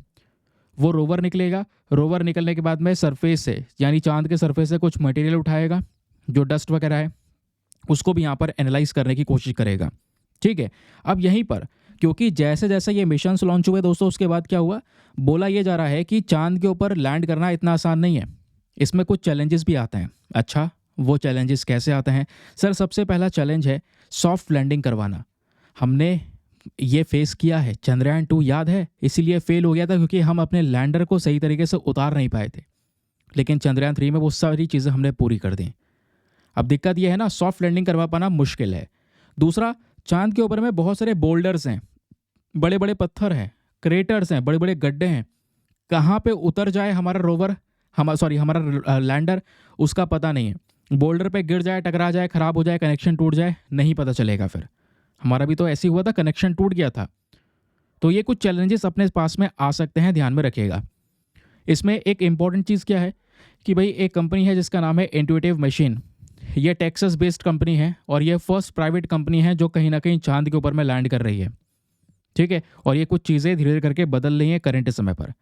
ये कुछ डिटेल्स हैं जो इस आर्टिकल से निकाल कर आपको प्रोवाइड करवाई जा गई हैं और ये बहुत इंपॉर्टेंट है क्योंकि आपके टेक्स्ट एंड कॉन्टेक्स्ट पेज पे प्रेजेंट था, तो याद रखिएगा। चलिए अगली इंपॉर्टेंट खबर पर आते हैं। नेक्स्ट न्यूज़ आपकी इंडियन एक्सप्रेस की है, इकोनॉमी के पेज पे प्रेजेंट है, एक्सप्लेनर सेक्शन पे प्रेजेंट है। यहाँ पे आप देख पाएंगे एक्सप्रेस की खबर, इसमें मेंशन किया गया है 2023 की रिपोर्ट आ चुकी है सर हमारे सामने और बताया गया है 2023 में जितने भी कैटेस्ट्रॉफ आए हैं, कैटेस्ट्रॉफ का मतलब समझ रहे हैं, कोई बाढ़ आई है या कोई कह सकते हैं कि साइक्लोन चक्रवात आया है, बारिश बहुत ज़्यादा हुई है, अगर कोई ऐसा भयंकर इवेंट हुआ है जिसको हम नेचुरल कैटास्ट्रॉफ कहते हैं, इसमें बाढ़, बारिश है ना, चक्रवात, इनके ऊपर में ज़्यादा फोकस किया गया है। इनकी वजह से इंडिया को बहुत बड़ा इकोनॉमिक लॉस हुआ है केवल और केवल 2023 में, ये हमारी इस रिपोर्ट का कहना है। इवन अगर एग्जैक्ट नंबर पे आऊं तो इस रिपोर्ट ने ये बोला साल 2023, आप इमेजिन कर रहे हैं, ये हमारा पूरा साल 2023 में केवल बाढ़, बारिश, चक्रवात, इनकी वजह से भारत को 1 लाख करोड़ रुपए से ज़्यादा रुपये का नुकसान हुआ है। 1 लाख करोड़ से ज़्यादा का लॉस हमने फेस किया है, ये इस रिपोर्ट का कहना है। अब कहोगे ठीक है, अब इसमें पढ़ना क्या है? इस रिपोर्ट ने कुछ सजेशन दिया है लास्ट में, वो बहुत इंटरेस्टिंग है। वो पता होना चाहिए कि हमें करना क्या होगा। आप सीधा कोट कर सकते हैं, ये फैक्ट है बिल्कुल, समझ रहे हैं तो थोड़ा थोड़ा नोट तैयार करके चलिएगा। क्वेश्चन यह है सर, इस रिपोर्ट का नाम क्या है? इस रिपोर्ट का नाम है स्विस डी रिपोर्ट, ये आपके सामने डेटा है। तो इंडिया ने 2023 में नेचुरल डिजास्टर की वजह से $12 बिलियन या कहें तो 1 लाख करोड़ से ज़्यादा का झटका फेस किया केवल एक पर्टिकुलर ईयर के अंदर में। अच्छा, ऐसा हुआ क्या 2023 में? चलिए याद करवा देता हूँ, वैसे मैंने न्यूज़पेपर एनालिसिस किया हुआ है तो सब चीज़ें पढ़ा रखी हैं। 2023 में पहली चीज़ अगर आप देखेंगे तो जुलाई 2023 में दोस्तों बहुत तगड़ी बाढ़ आती है नदर्न इंडिया में, सिक्किम में स्पेशली बहुत तगड़ी बाढ़ आती है, हिमाचल प्रदेश के अंदर में, शिमला में या दिल्ली के अंदर में। तो हिमाचल प्रदेश का शिमला और दिल्ली ये मेजर अफेक्टेड रीजन्स थे। यहाँ पे भारी बारिश की वजह से बहुत डैमेज हुआ, लोगों की रोज़मर्रा जो ज़िंदगी है वो कहीं ना कहीं डिसरप्ट हुई, ढेर सारा इंफ्रास्ट्रक्चर डैमेज हुआ। अच्छा, दूसरा क्या हुआ? फिर आप जून 2023 में देखिए, जून 2023 में ट्रॉपिकल साइक्लोन आया, बिपरजॉय, नाम याद है नहीं है? याद होगा मेरे ख्याल से। ये साइक्लोन 3 कैटेगरी का था और ऐसे यहाँ पर आप देख पाएंगे ये साइक्लोन गुजरात को स्पेशली कच्छ वाले रीजन को हिट करता है, महाराष्ट्र को हिट करता है, राजस्थान को हिट करता है। ये तीनों के तीनों स्टेट्स बहुत इंपॉर्टेंट है। गुजरात में कांडला पोर्ट प्रेजेंट है, मुंड्रा पोर्ट प्रेजेंट है, यहाँ से व्यापार होता है दुनिया भर का। इन पोर्ट्स को बंद करना पड़ गया तेज हवाओं की वजह से, भारी बारिश की वजह से, तेज तूफान की वजह से, तो सीधा सीधा हमको लॉस हो गई होगा। ये दूसरा रीजन था। तो 2023 में ये दो बड़े इवेंट हुए, लेकिन रुकिए, इवेंट रुके नहीं है। 2023 में एक और सबसे बड़ा इवेंट होता है, वो क्या था? Tropical cyclone मिशोंग। मिशोंग का नाम सुना होगा, ये चेन्नई को, तमिलनाडु में चेन्नई वाले रीजन को बुरी तरह से हिट करता है, जिसकी वजह से ढेर सारा जो इकोनॉमिक लॉस है वो हम लोगों ने यहाँ पर ये देखा। अच्छा, ऐसा क्यों हो रहा है? रीज़न यहाँ पर यह है कि भारत को ऐसे नेचुरल कैटास्ट्रॉफ से काफ़ी ज़्यादा बड़ा खतरा देखने को मिलता है। रीज़न यह है, इंडिया का एक बहुत बड़ा बाउंड्री, लगभग 7,500 किलोमीटर से ज़्यादा बड़ी बाउंड्री समुद्र के साथ में लगती है। और सर यहीं पर गुजरात आता है। गुजरात एक बहुत बड़ी मैरीटाइम बाउंड्री के साथ में है, कोस्टल स्टेट है।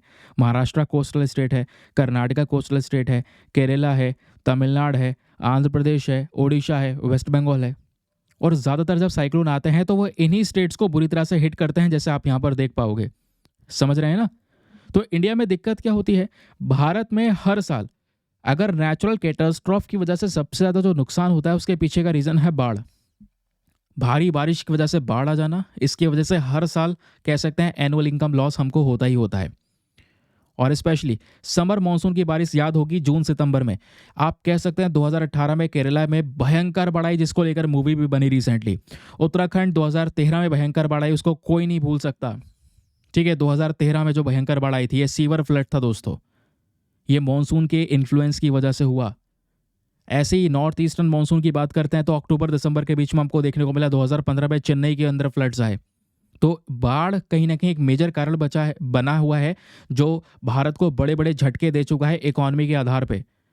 अब ऐसे बड़े झटके हमें लगे क्यों? क्योंकि रीज़न ये है, चाहे आप गुजरात की बात करें, चाहे आप महाराष्ट्र की बात करें या फिर तमिलनाडु की बात करें, तीनों स्टेट्स दुनिया भर में व्यापार करने के लिए जाने जाते हैं। क्योंकि यहाँ पे बहुत सारे बंदरगाह यानी पोर्ट्स प्रेजेंट है। यानी यहाँ पे पोर्ट से जहाज़ों में सामान लाद के आता है और उसी को हम एक्सपोर्ट भी करते हैं। ये इंडस्ट्रियलाइज स्टेट्स हैं दोस्तों। लगभग कह सकते हैं 36% भारत का टोटल इंडस्ट्रियल आउटपुट इन तीनों स्टेट से आता है।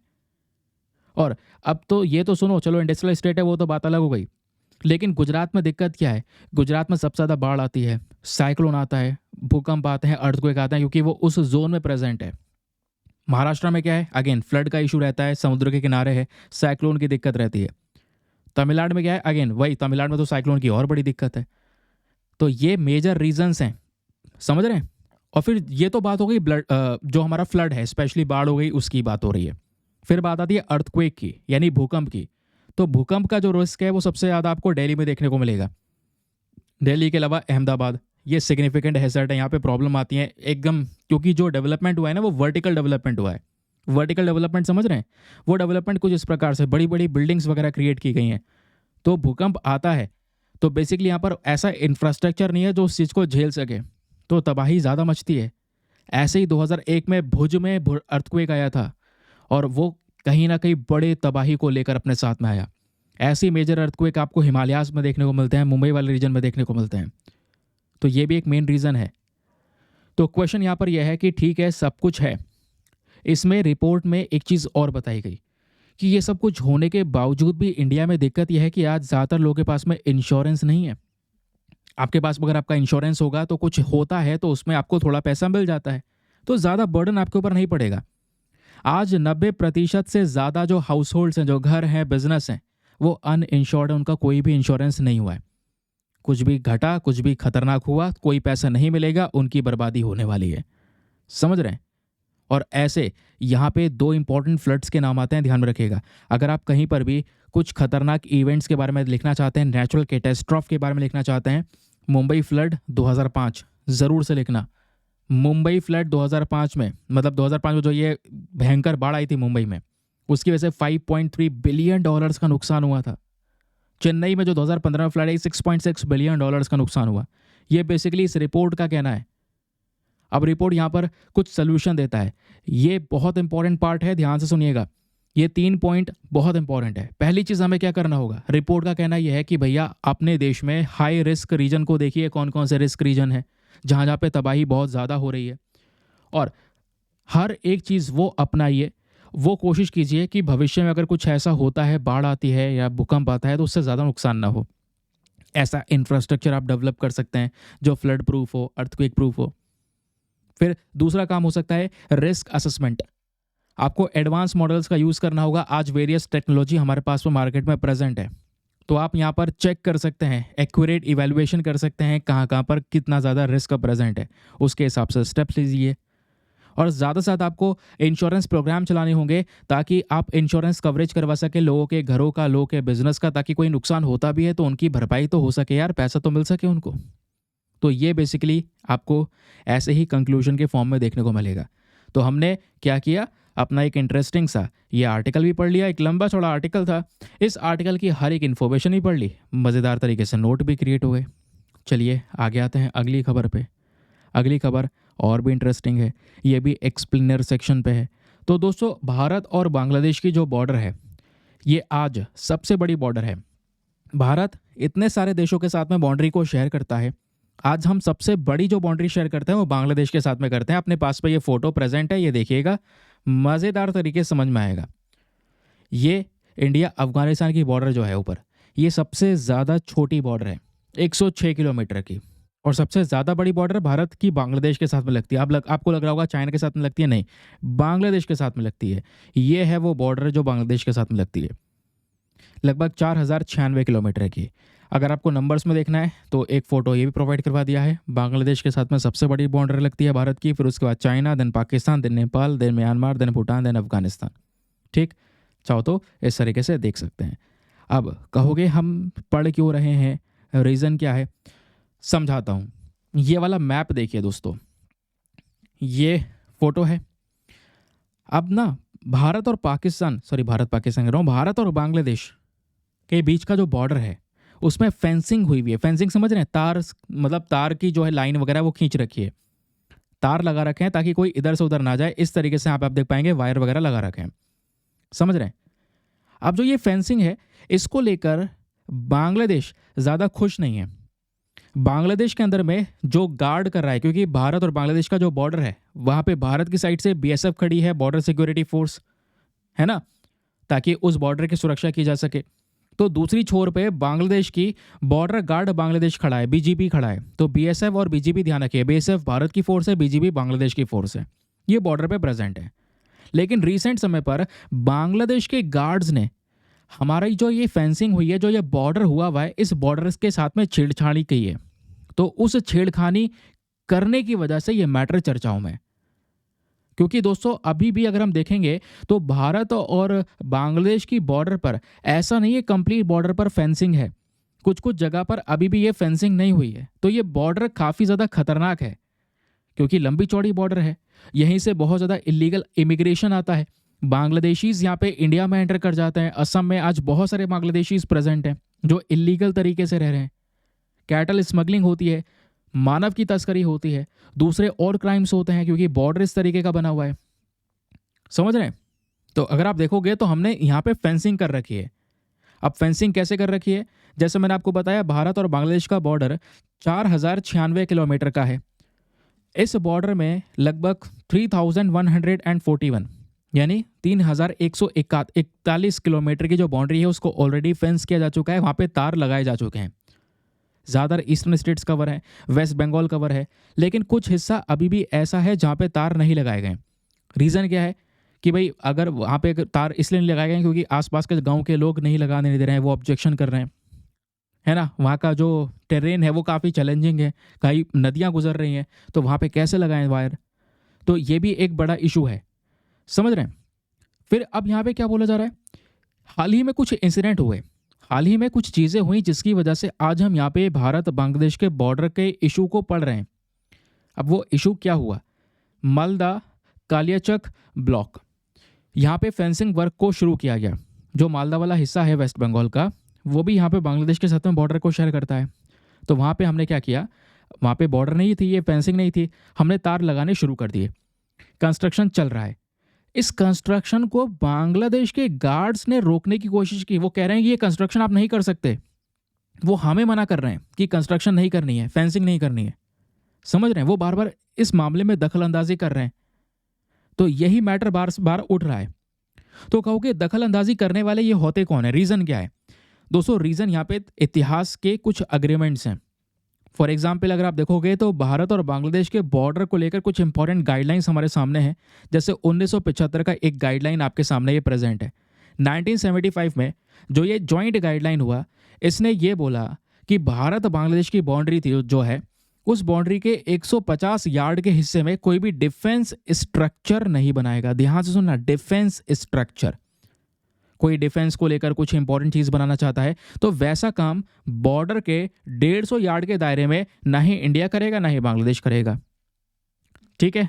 अब दोस्तों यहाँ पर बांग्लादेश क्या कहता है, बांग्लादेश ये कहता है कि इंडिया ये फेंसिंग कर रहा है, ये तार लगा रहा है बॉर्डर पे। कहने का मतलब यह है बांग्लादेश जो है वो यहाँ पर इस तार को डिफेंस स्ट्रक्चर मान रहा है कि इंडिया डिफेंस स्ट्रक्चर लगा रहा है इस बॉर्डर को यहाँ पर क्रिएट करना। समझ रहे हैं? और इंडिया यहाँ पर इस वायर फेंसिंग को डिफेंस स्ट्रक्चर नहीं मानता। वो कहता है भैया हम क्यों डिफेंस स्ट्रक्चर माने, इससे तो हम अपने एरिया को प्रोटेक्ट कर रहे हैं ना, बॉर्डर पे शांति रहेगी, वरना इलीगल इमिग्रेंट्स एंटर करते रहेंगे इंडिया में। तो दोस्तों यहीं पे नेगोशिएशन हो जाता है खराब। और बांग्लादेश का कहना यह है कि इंडिया ज़्यादा इन्वॉल्वमेंट बढ़ा रहा है बॉर्डर के ऊपर में, हम ऐसा नहीं चाहते, अग्रीमेंट्स का वायलेशन कर रहा है भारत, ऐसा यहाँ पर ये लोग बोलते हैं। ये लोग कहते हैं कि इंडिया ने कैमरा वगैरह ज़्यादा लगा रखे हैं, है ना, स्मार्ट फेंसिंग करी है, कैमरा लगा रखे हैं, इससे भी इन्हें परेशानी है। ये कह रहे हैं कैमरा लगा के ये हमारी टेरिटरी को मॉनिटर कर रहे हैं, ऐसा यहाँ पर इनका कहना है, बांग्लादेश वालों का, इनकी बॉर्डर गार्ड्स का कहना है। भारत जबकि इसको लेकर आर्ग्यू करता है कि भाई ये तो सही है ना, जब जितना ज़्यादा प्रोटेक्शन रहेगा, जितना ज़्यादा सतर्कता बनाएंगे बॉर्डर पे, उतने ज़्यादा क्राइम्स कम होंगे। तो इसमें दिक्कत क्या है, इसमें तो आपको सपोर्ट करना चाहिए, ऊपर से यहाँ पर ये उल्टा आ रहे हैं इसको रोकने के लिए। तो ये इशू दोस्तों अभी भी बरकरार है और आगे भी यहाँ पर ये फेंसिंग का जो इशू है वैसे पिछले कई सालों से चल रहा है, आगे भी चलने वाला है। अब देखिए कुछ मीटिंग्स वगैरह होती हैं आगे, अगर कोई मीटिंग वगैरह हैंडल की जाती है उसी के माध्यम से इस केस को रिजॉल्व किया जाएगा। बाकी जो भी यहाँ पर मामला निकल कर आता है वो आपको पता चल जाएगा। आई होप आपको यहाँ पर इस आर्टिकल के बारे में भी क्लैरिटी मिल चुकी है। चलिए अगली एक और बहुत ही ज़्यादा इम्पोर्टेंट खबर, ये आपके सामने आज के इंडियन एक्सप्रेस का एक इम्पोर्टेंट आर्टिकल प्रेजेंट है। जो आर्टिकल दोस्तों मैंने अभी आप लोग को दिखाया है, मैं आपको दिखा देता हूँ फिर से। ये है अपना वो आर्टिकल जहाँ पे सेलिब्रेशन चल रहा है। तो बात क्या है, क्या वाकई में जो इज़राइल और गाज़ा पट्टी के बीच का ये युद्ध चल रहा था वो रुक गया है? कुछ ऐसा ही लग रहा है कि हाँ, युद्ध रुक गया है। उसके पीछे का रीज़न यहाँ पे क्या हुआ है, कुछ इंपॉर्टेंट एग्रीमेंट साइन करें, सीज़ फायर किया गया है, गोलियां बाड़ियां दोस्तों वहाँ पे रोक दी गई हैं। लेकिन जो ये डील तैयार की गई है हमास और इजराइल के बीच में, उसी को लेकर ये खुशी की लहर आपको गाज़ा पट्टी में लोगों में नज़र आएगी। लेकिन ये जो डील हुई है, इस डील में कुछ फेसेस हैं, फेस 1, फेस 2, फेस 3 करके 3 फेसेस बांटे गए हैं। अब ये 3 फेसेस कैसे चलेंगे? गाज़ा को वापस से खड़ा किया जाएगा क्योंकि गाज़ा में तबाही बहुत मचा चुका है इजराइल। क्योंकि यहाँ पे आप देख पाएंगे आर्टिकल में भी मेंशन किया हुआ है कि जो 7 अक्टूबर 2023 था, यहाँ पे हमास ने जब अटैक किया इजराइल को, तो उस समय पर 1000-1200 लोगों की जान ली और काफ़ी सारे लोगों को वो बंदी बना के, हॉस्टेज बना के ले गया अपने देश में। अब होता क्या है कि इजराइल ने रिटेलिएशन में, बदले में जो अटैक किया, उसमें गाज़ा पट्टी को हुआ है भारी नुकसान। हज़ारों की कगार में, 40-50 हज़ारों की कगार में यहाँ पर जो लोग हैं उनकी जान गई है। तो बड़ा लॉस हुआ है और जान तो गई है ही है। उसके साथ साथ यहाँ पर ये एक ऐसा देश बन चुका है जहाँ पे 90% लोग डिस्प्लेस हुए। गाज़ा पट्टी में लोगों को भगाना पड़ा, इधर से उधर यहाँ पे पहुँचे। उससे खतरनाक चीज़ और क्या हुआ कि भाई गाज़ा पट्टी में जो भी पहले बिल्डिंग वाले स्ट्रक्चर थे, जितने भी घर थे, उसको सैटेलाइट से देखा गया तो वो सब चपटा हो चुका है, फ्लैट हो चुका है। इतनी तबाही मची है वहाँ पे, आप इमेजिन करो, इतनी तबाही मची है। आर्टिकल ये बोलता है कि जैसे आज 2025 है और 2025 से हम लगातार काम करते हैं, लगातार काम करते रहें तो भी 2040 तक यहाँ पे हम गाज़ा पट्टी को वापस से रिबिल्ड कर सकते हैं। इतना ज़्यादा डिस्ट्रक्शन यहाँ पे इजराइल ने मचाया है, समझ रहे हैं? सब कुछ तबाह सा कर दिया है। तो अभी उसी को लेकर ये एग्रीमेंट हो रहे हैं कि अब गाज़ा पट्टी को सपोर्ट दिया जाएगा, एड्स प्रोवाइड करवाए जाएंगे ताकि यहाँ पर वो आगे ग्रो कर सकें, समझ रहे हैं? तो इसके ऊपर में आज के समय पर एक स्पेशल फोकस किया जा रहा है, जिसकी वजह से ये चर्चाओं में है। एक सेकेंड रुकिए। अब दोस्तों आगे की बात करते हैं। यहाँ पर देखिएगा, जैसे मैंने बोला 7 अक्टूबर को हमास ने अटैक किया, जिसके बाद यहाँ पर ये सारी चर्चाएं हुई। कैजुअलिटीज़ की हम बात कर रहे थे तो बोला यहाँ पर यह गया कि 1200 से ज़्यादा जो डेथ हैं, ज़्यादा लोगों की यहाँ पर यह मृत्यु हुई है। इसमें आप कह सकते हैं जो सिविलियंस हैं, उसके अलावा बहुत सारे जो होस्टेजेस हैं, वो यहाँ पर इजराइल अपने साथ में ले गया, है ना। इजराइल क्या करा, बहुत सारे जो कह सकते हैं अब लोग हैं उनको यहाँ पे इजराइल ने बंदी बना लिया। तो कैजुअलिटीज़ बहुत सारी यहाँ पर, मतलब इजराइल ने भी, गाज़ा पट्टी की साइड से भी लोगों को बंदी बनाया गया है और इजराइल ने भी यहाँ पर काफ़ी सारे जो पैलेस्टीनियंस हैं उनको अपने अंडर में रखा एज अ होस्टेज। तो अब क्या होगा, अब इनको एक्सचेंज किया जाएगा, ठीक है। अब ये चीज़ें एक्सचेंज होंगी। इजराइल चाहता है कि जितने ये बंदी लोग बना के रखे हैं गाज़ा पट्टी ने, वो उनको रिलीज़ करें, ठीक है। अब गाज़ा पट्टी वाले लोग ये चाहेंगे कि जितने लोगों को इजराइल ने बंदी बनाया वो उनको रिलीज़ करें। तो ये मामला चल रहा है, समझ रहे हैं। और मैंने बोला कि जो ये अग्रीमेंट किया जा रहा है, इसको 3 फेजेस में इंप्लीमेंट किया जाएगा। जो फेज़ 1 होगा, इसमें हम लोग सीज़ फायर के ऊपर में एक स्पेशल फोकस कर रहे हैं। अब सर ये सीज़ फायर के ऊपर में कैसे फोकस किया जाएगा, तो ये बोला जा रहा है कि 6 सप्ताह के अंदर अंदर ये काम चलने वाला है। और इस सीज़ फायर के अंदर में लगभग जो 33 इजरायली हॉस्टेजेस हैं, है ना, जो कह सकते हैं कि 33 इजराइल के जो बंदी हैं हमास के पास में, उनको भेजा जाएगा। उसके बदले में 100 पैलेस्टीनियंस जो कम कैदी के तौर पे रख रखे हैं, है ना, इजराइल ने, वो इजराइल छोड़ेगा। उसके अलावा अब गाज़ा पट्टी को ह्यूमैनिटेरियन सपोर्ट मिलेगा। उसके अलावा यहाँ पे बोला जा रहा है कि कुछ ट्रक्स के माध्यम से जो खाने पीने का सामान है वो गाज़ा पट्टी में भेजा जाएगा ताकि चीज़ों को इम्प्रूव किया जा सके। तो फेज़ 1 में कुछ इस तरीके से मामला शांत होगा। फेज़ 2 में जो बच्चे कुछ और भी बंदी रहेंगे वो एक दूसरे के बंदी को रिलीज़ करेंगे। फेज़ 3 के अंदर में गाज़ा को वापस से रिकन्स्ट्रक्ट किया जाएगा, है ना। जो भी यहाँ पर कह सकते हैं डिसीज्ड हॉस्टेजेस हैं, कह सकते हैं जिनकी जान जा चुकी है, उनके जो रिमेन्स बचे हुए हैं उनको फैमिलीज़ को रिटर्न किया जाएगा। तो अभी शांति बनाने की पूरी तरह से चर्चाएं हो रही हैं। लेकिन दोस्तों यहाँ पे ना कुछ और भी चीज़ें हैं। बताया ये जा रहा है शांति बनाना इतना आसान नहीं होगा। रीज़न ये है क्योंकि कहीं ना कहीं इसमें बहुत सारे जो चैलेंजेस हैं वो भी यहाँ पे हमको नज़र आ रहे हैं।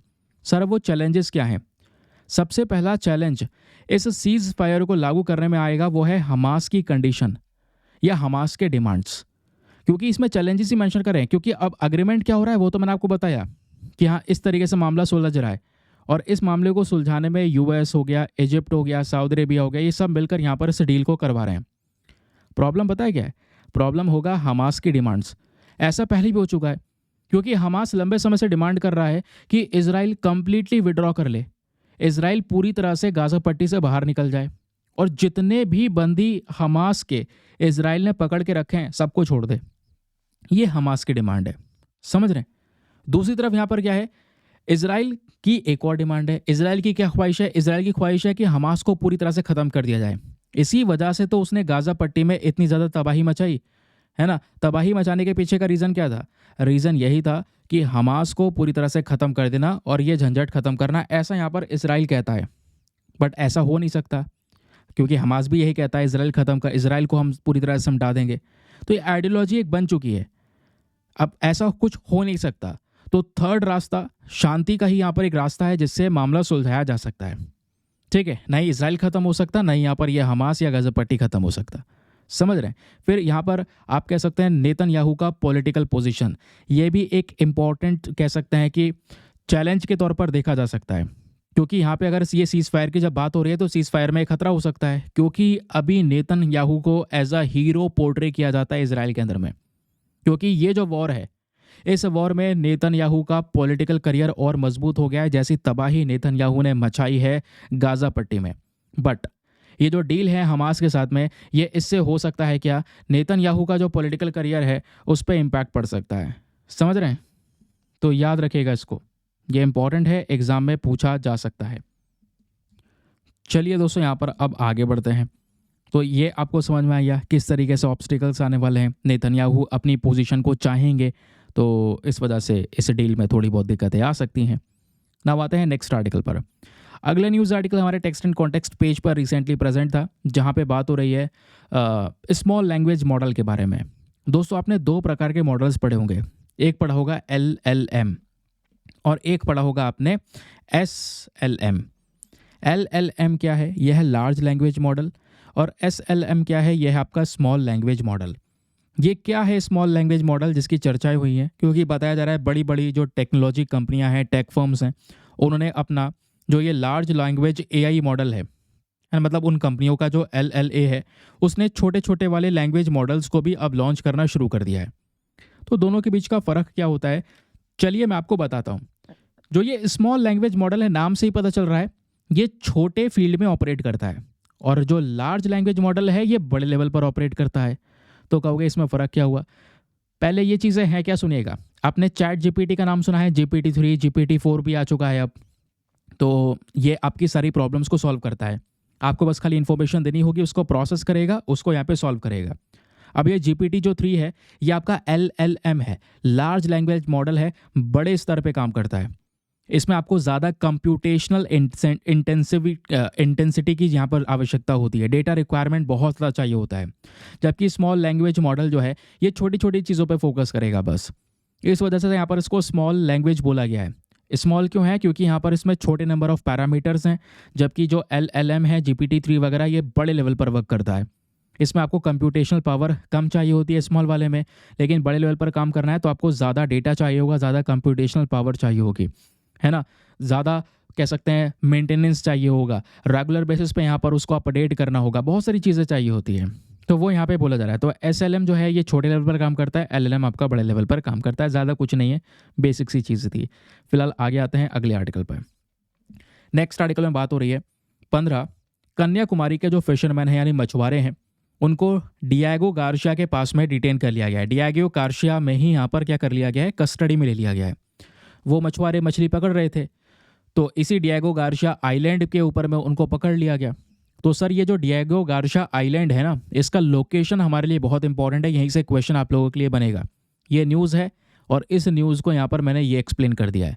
देखिए, ये जो डिएगो गार्शिया आइलैंड है, ये करंट समय पर ब्रिटिश इंडियन ओशन टेरिटरी का हिस्सा है, ठीक है। जो हमारे ब्रिटिशर्स का बेसिकली यहाँ पर एक आइलैंड था, तो उसी को यहाँ पर लिया। अभी रिसेंटली डिएगो गार्शिया को लेकर काफ़ी सारे मामले भी अटके हुए थे, समझाऊंगा आगे, सो डोंट वरी। पहले हम चलते हैं डिएगो गार्शिया के ऊपर में। ये क्या है? यह है एक प्रकार का कोरल एटॉल। एक ऐसा आइलैंड जो चैगोस आर्कीपेलागो का हिस्सा है। चैगोस आर्कीपेलागो क्या होता है? छोटे छोटे आइलैंड का ग्रुप। अगर आप पर्टिकुलरली इस मैप में देखेंगे तो ये है अपना इंडिया। यहाँ पे नीचे देखेंगे दोस्तों, ये है चैगोस आर्कीपेलागो, छोटे छोटे बहुत सारे आइलैंड है। यहीं पर आपको देखने को मिल जाता है डिएगो गार्शिया। ठीक है, अब ये डिएगो गार्शिया एक समय पर ब्रिटिशर्स के कंट्रोल में आया। ब्रिटिशर्स ने यहाँ पर ये डिएगो गार्शिया उठाकर अमेरिका को सौंप दिया। स्टार्टिंग में सबसे पहली बार ये आइलैंड खोजा किसने? पोर्चुगीज के थ्रू खोजा गया था 16th सेंचुरी के समय पर। ठीक है, उस समय पर मॉरिशस का हिस्सा हुआ करता था। मॉरिशस, इसी के नीचे दोस्तों यहाँ पर एक देश और प्रेजेंट है, ये आप देख पाएंगे, सब आइलैंड कंट्रीज हैं। 1965 के अंदर में मॉरिशस से इस डिएगो गार्शिया को अलग कर दिया गया और ब्रिटिशर्स की टेरिटरी बना दिया गया इस डिएगो गार्शिया को। फिर 1966 में दोस्तों यूके यानी ब्रिटिशर्स ने डिसाइड किया कि इस डिएगो गार्शिया को हम रेंट पर दे देंगे अमेरिका को। तो इन्होंने रेंट पर अमेरिका को दे दिया ताकि अमेरिका इस पे एयर और नेवल बेस बना सके।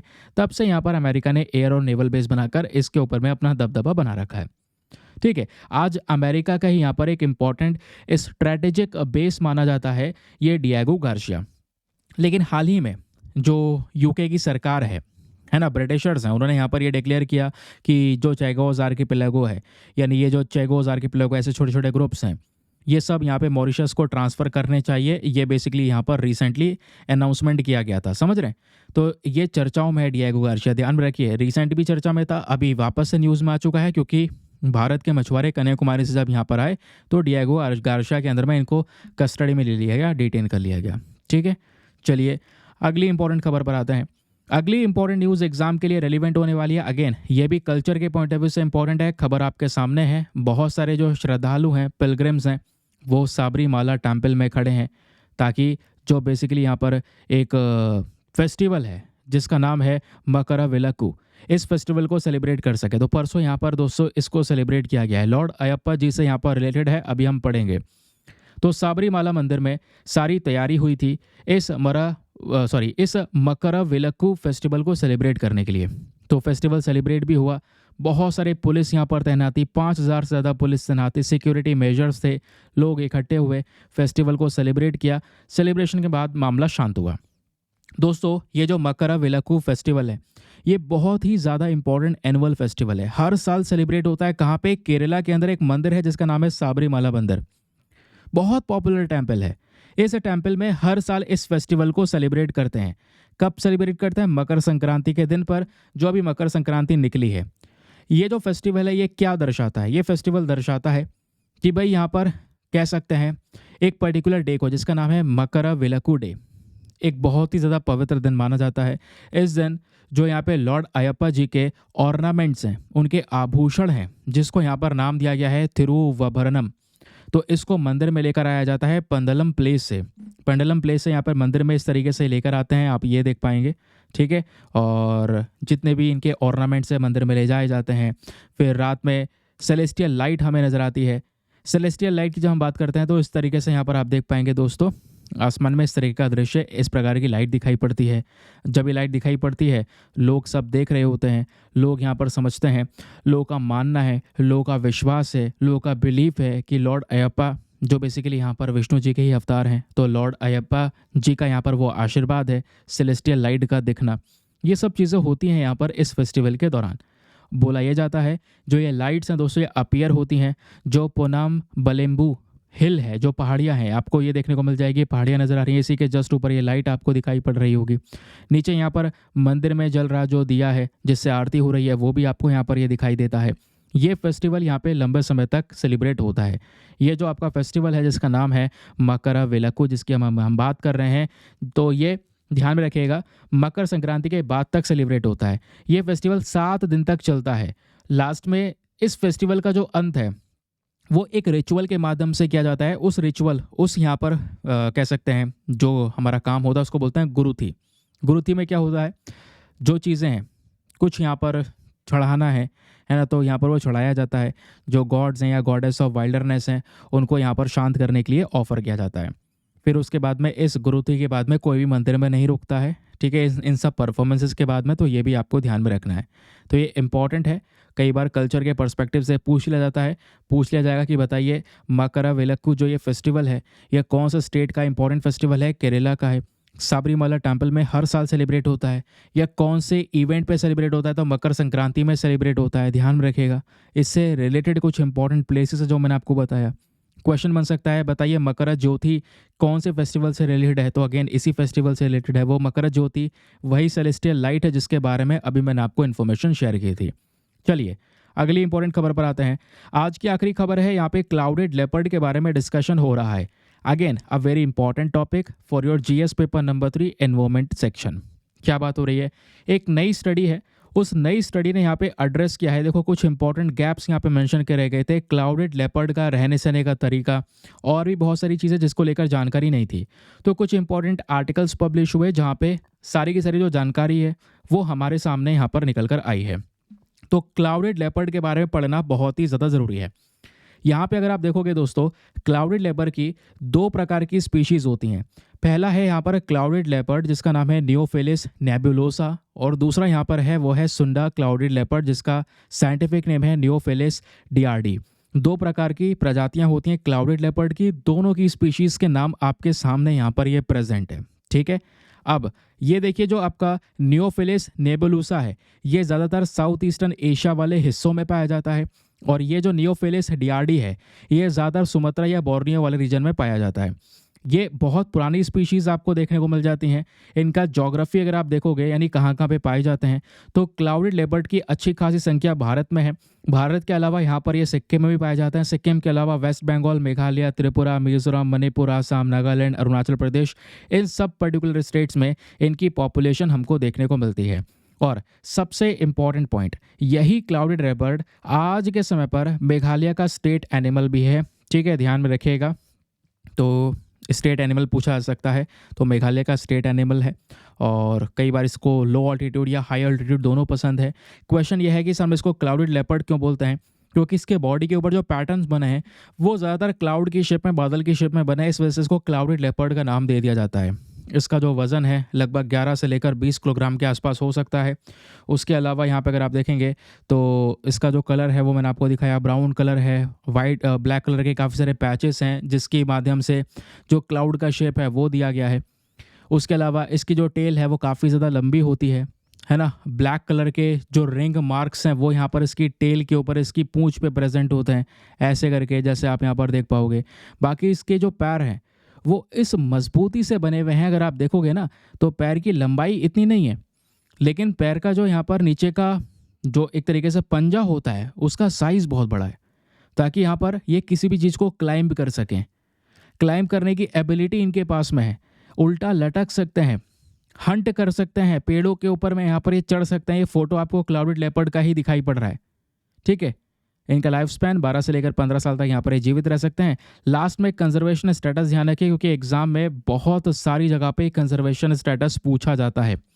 तो क्लाउडेड लेपर्ड को अगेन हम लोगों ने IUCN के वल्नरेबल कैटेगरी में कवर किया है।